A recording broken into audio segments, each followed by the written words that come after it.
But lately, You should be ashamed. All you do is preach me. Shut up. She here, she. I'll handle it. Welcome dear rockets. आज मैं आपको एक interesting movie समझाने वाला हूं जिसका नाम है gifted hands the Ben Carson story. इस क्यूट दिखने वाले लड़के का नाम बेनी है। क्यूट तो है लेकिन साथ ही काफी बेवकूफ भी है। उसकी क्लास में सभी बच्चों के अच्छे मार्क्स आते हैं, लेकिन अगर बेनी की बात की जाए तो हमेशा सभी को पहले से पता होता है कि बेनी के कितने मार्क्स आ सकते हैं। हमेशा टेस्ट में बेचारे के मार्क्स 0 से 9 के बीच ही आते हैं। इस वजह से क्लास के सभी बच्चे उसका मजाक ही बनाते रहते हैं और उस पर हंसते रहते हैं। वो खुद को दुनिया का सबसे नालायक इंसान समझता है। वो अपनी माँ को बोलता है, मम्मी मैं बहुत ही नालायक हूँ, इसलिए कभी भी मेरे अच्छे मार्क्स नहीं आने वाले हैं। लेकिन उसकी माँ कुछ और ही सोचती है। वो हमेशा बेनी का हौसला बढ़ाती रहती है और हमेशा यही बात बोलती है कि बेटा तुम भी बहुत बड़े बड़े काम कर सकते हो। ये कहानी एक सच्ची कहानी है, एक ऐसे आदमी की कहानी जो सभी की तरह साधारण है, सभी की तरह खून और मान से बना हुआ है। उसने ऐसे बड़े बड़े काम कर दिखाए जिनको करना बहुत ही मुश्किल था। पूरी जिंदगी काले रंग और भेदभाव की वजह से उसके दोस्त, टीचर्स, साथ काम करने वाले लोग हमेशा बेनी का मजाक बनाते आए हैं। लेकिन वो ऐसे ऐसे काम करके दिखाता है जो कि सिर्फ कोई जीना सीख कर सकता है। तो मूवी की शुरुआत इस क्लासरूम से होती है। हमेशा की तरह सभी को पता है कि बेनी के कम मार्क्स आ गए होंगे। अब की बार उसके 0 मार्क्स आए होते हैं। एक लड़की बोलती है, मैम बेनी के 0 मार्क्स आए हैं, लेकिन गलती से टीचर को 0 की जगह 9 सुनाई देता है। बाकी सभी बच्चों के 20 से ऊपर नंबर आए होते हैं, लेकिन टीचर बेनी के कम नंबर्स के साथ भी खुश दिखाई दे रही है और बेनी का मजाक बनाते हुए बोलती है, बेनी तुम पहले से बेहतर कर रहे हो, तुम्हारे लिए तो 9 भी बहुत ज्यादा है। जब भी क्लासरूम में बेनी के नंबर्स बताए जाते हैं, सारी क्लास पागलों की तरह हंसने लगती है और ऐसे बेचारे के साथ हमेशा ही होता रहता है।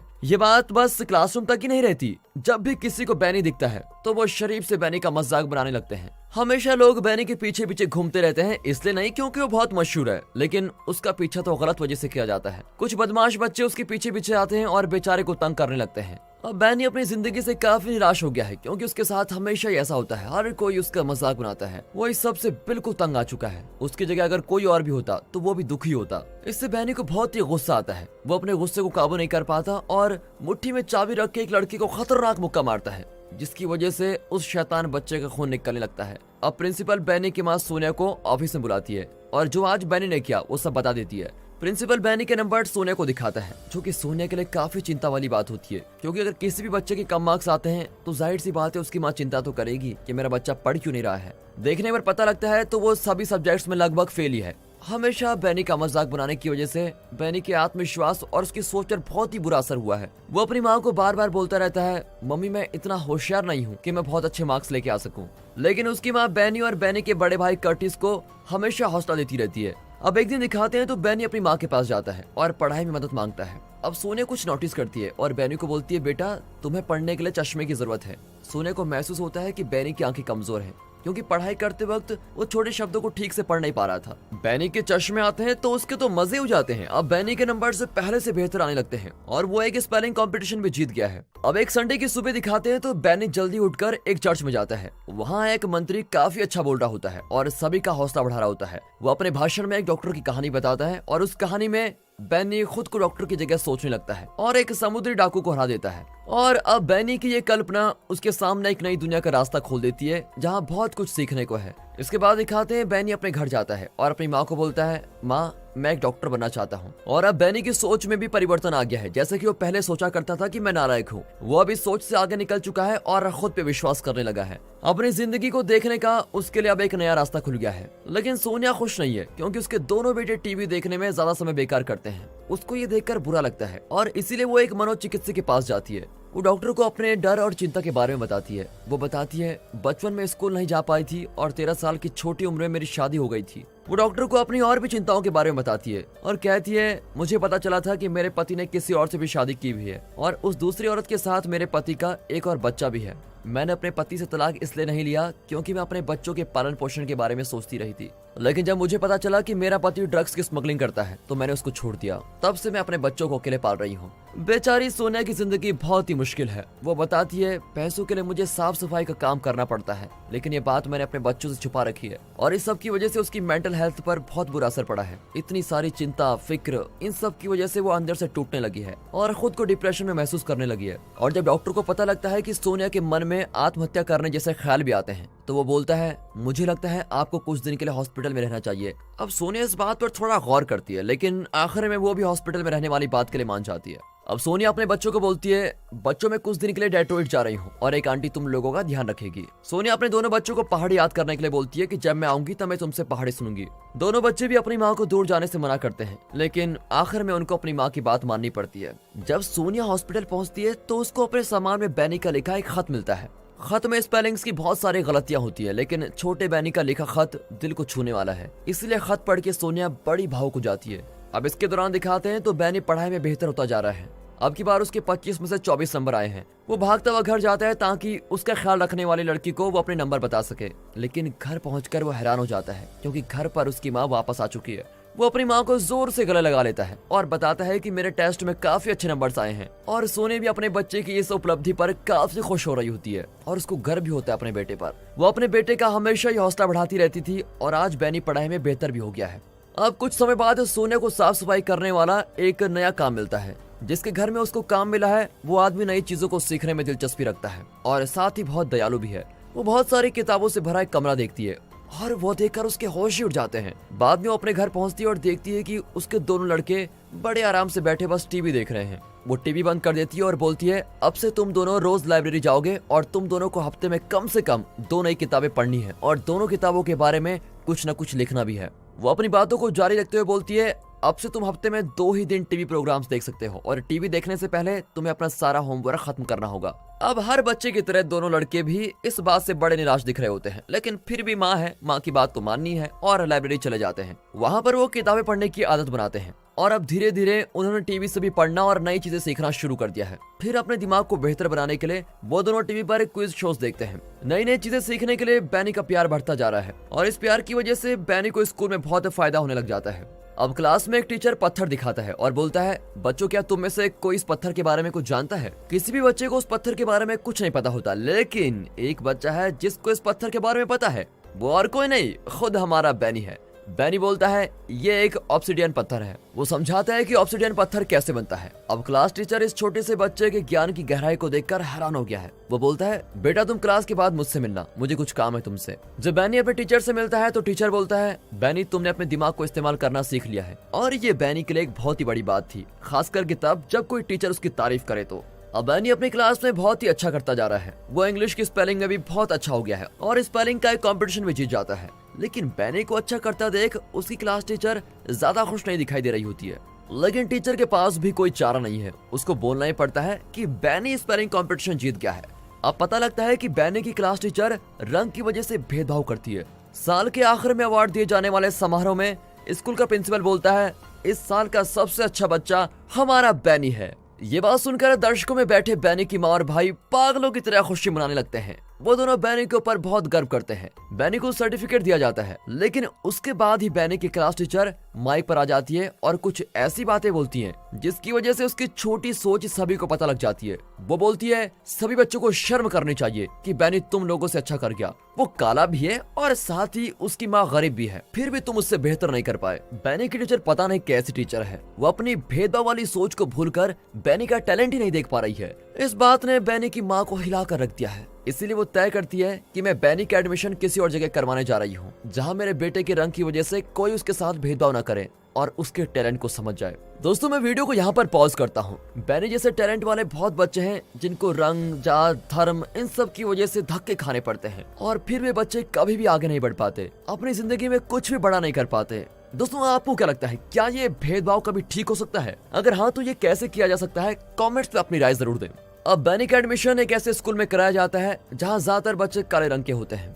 स्कूल में बैनी के अजीब पुराने कपड़ों के लिए एक लड़का बैनी का मजाक उड़ाता है, क्योंकि बैनी के कपड़े आजकल के फैशन के हिसाब से बहुत बेकार हैं। अब बैनी उस लड़के की भाषा में ही उस लड़के को जवाब देता है और फिर दोनों दोस्त बन जाते हैं। बैनी का यह नया दोस्त फैशन पर कुछ ज्यादा ही ध्यान देता है। वो अच्छे महंगे कपड़े और बड़ी सी टोपी भी पहनता है और इसकी वजह से बैनी की सोच में बदलाव भी आता है। उसको महसूस होने लगता है कि मैं इन पुराने कपड़ों में बेकार लगता हूँ और मैं बिल्कुल भी अच्छा नहीं हूँ। अब हर बच्चे की तरह अगर कोई बच्चा अपने दोस्त में नए कपड़े देख ले तो वो घर में भी बोलता है, ठीक ये भी बोलने वाला है, मम्मी मुझको नए कपड़े के लिए कुछ पैसे चाहिए। बेचारी सोने के पास ज्यादा पैसे तो है नहीं, लेकिन फिर भी कुछ पैसे बचाकर वो बैनी के लिए एक नई पैंट लेकर आ जाती है। और अब बैनी को तो देखो ये कितना बदल गया है। बैनी को पुराने समय के दिखने वाली पैंट पसंद ही नहीं आती और अपनी माँ से बहस करने लगता है। वो अपने दोस्त की तरह नए फैशन के कपड़े मांग रहा है, बताओ। लेकिन सोने को ये बात पसंद नहीं आती और वो बोलती है जो लोग ज्यादा फैशन करते हैं उनका दिमाग अच्छा नहीं होता, वो बहुत ही नालायक होते हैं। अब बहसबाजी के दौरान बैनी ज्यादा गुस्सा हो जाता है और बहस से पहले उसकी माँ खिड़की को ठीक करने के लिए एक हथौड़ा इस्तेमाल कर रही थी।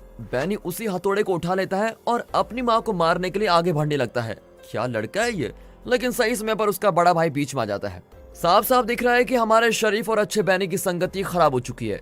बैनी के नए दोस्त उसको एक गैंग के पास लेके जाते हैं और बैनी उनसे एक चाकू खरीदता है। अब एक बहसबाजी के दौरान बैनी का दोस्त बैनी की बहुत बेइज्जती करता है, जिसकी वजह से बैनी चाकू निकालता है और उस लड़के के पेट पर चाकू मार देता है। हालांकि दोनों लड़कों की किस्मत अच्छी होती है, कुछ गलत हादसा नहीं होता क्योंकि बेल्ट पर लगने की वजह से चाकू टूट गया है। डर के मारे बैनी स्कूल से भाग जाता है और ये हादसा उसके लिए एक आशीर्वाद बन जाता है क्योंकि इसके बाद से उसने बुरी संगति छोड़ दी है। इसके अलावा उसको समझ में आ गया है कि गुस्सा करना बहुत ही बुरा है और इससे बुरे प्रभाव भी पड़ सकते हैं, इसलिए वो अपने गुस्से पर काबू करना शुरू कर देता है।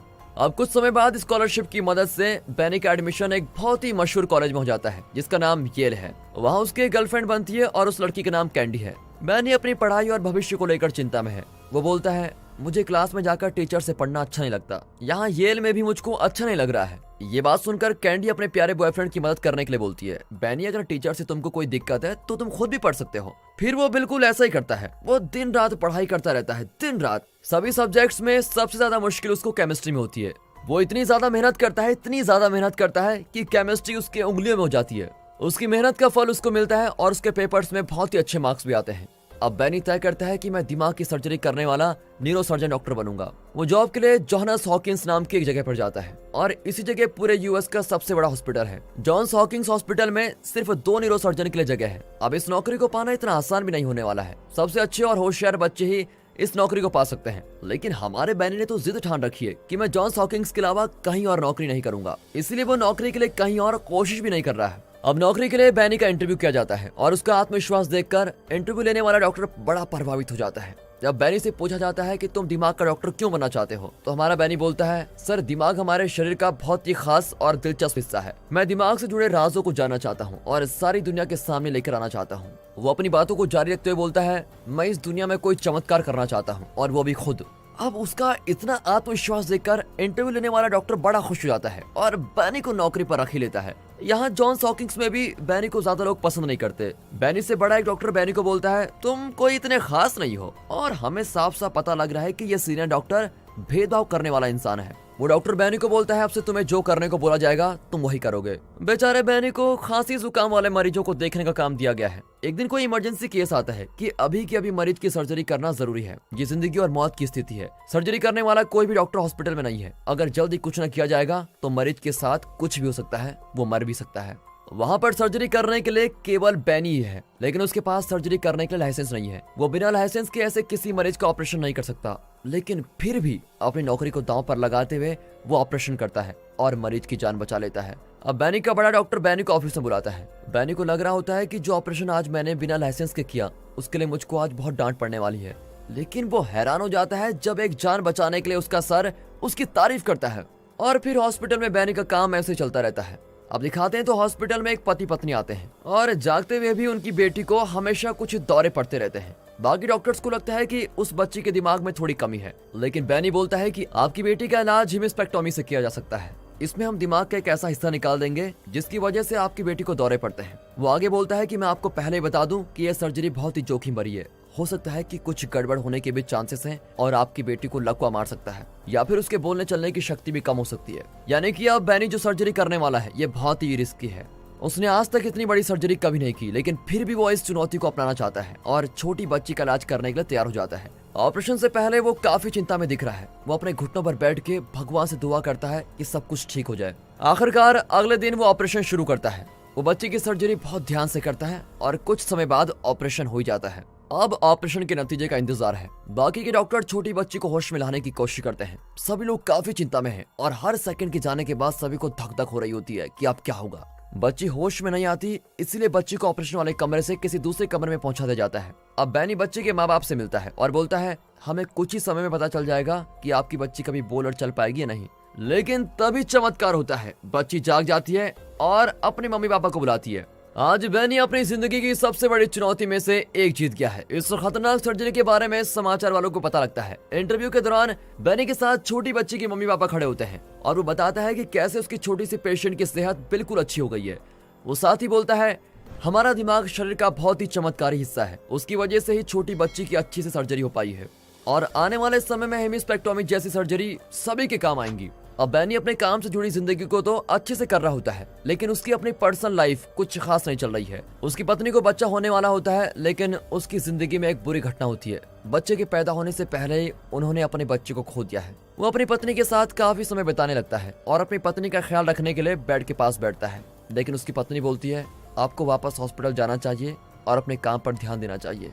अब ना चाहते हुए भी वो हॉस्पिटल चला जाता है, लेकिन अपने बच्चों को खो देने वाली बात सोचकर वो बड़ा टूट जाता है। अब बैनी की मां सोनिया अपने बेटे को दिलासा देते हुए बोलती है, बेटा तुम बहुत सारे लोगों की जान बचा सकते हो और मुझे भरोसा है तुम जो चाहते हो तुम वो जरूर पूरा करोगे। अगली सुबह वो अपने काम पर जाता है और बैनी की जिंदगी की सबसे मुश्किल सर्जरी आज होने वाली है। बैनी को जर्मनी बुलाया जाता है ताकि सर से जुड़े 2 बच्चों को अलग किया जा सके। ये सर्जरी जितनी मुश्किल दिख रही है, इसको करना उससे भी ज्यादा मुश्किल काम है। शुरू में तो सर्जरी के इतना मुश्किल होने की वजह से बैनी इस केस को लेना नहीं चाहता है, लेकिन वो पूरी दुनिया में इकलौता ही एक ऐसा डॉक्टर है जो इस ऑपरेशन को कर सकता है।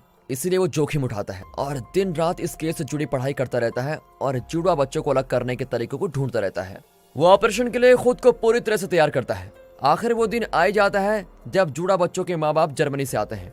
डॉक्टर बैनी के साथ 50 डॉक्टर और मदद करने वाले लोगों की टीम है। सभी ऑपरेशन के लिए तैयारी में लगे हुए हैं। ऑपरेशन के दौरान कोई मशीन खराब होने पर उस मशीन जैसी और भी मशीन रखी गई है ताकि कोई गड़बड़ ना हो। अब इस ऑपरेशन के लिए पूरी टीम प्रैक्टिस करती है ताकि असली ऑपरेशन के समय कोई गलती ना हो।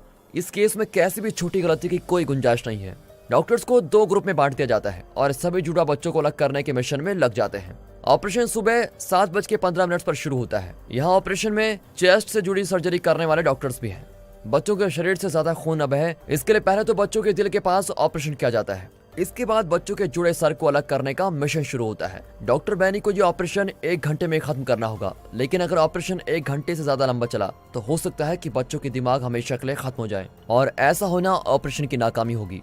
लेकिन हमेशा की तरह हमारा डॉक्टर बैनी इस समय पर ऑपरेशन को पूरा कर लेता है और अब बैनी बच्चों के माँ बाप से मिलता है और बताता है, आप दोनों के बच्चों का मुश्किल ऑपरेशन बिल्कुल सही हो गया है। और दोस्तों इसी के साथ ये मूवी यहाँ पर खत्म होती है। दोस्तों अगर आपको सच में मूवी अच्छी लगी हो, वीडियो अच्छी लगी हो, एक्सप्लेनेशन अच्छा लगा हो, तो वीडियो को अभी लाइक कर दें और चैनल को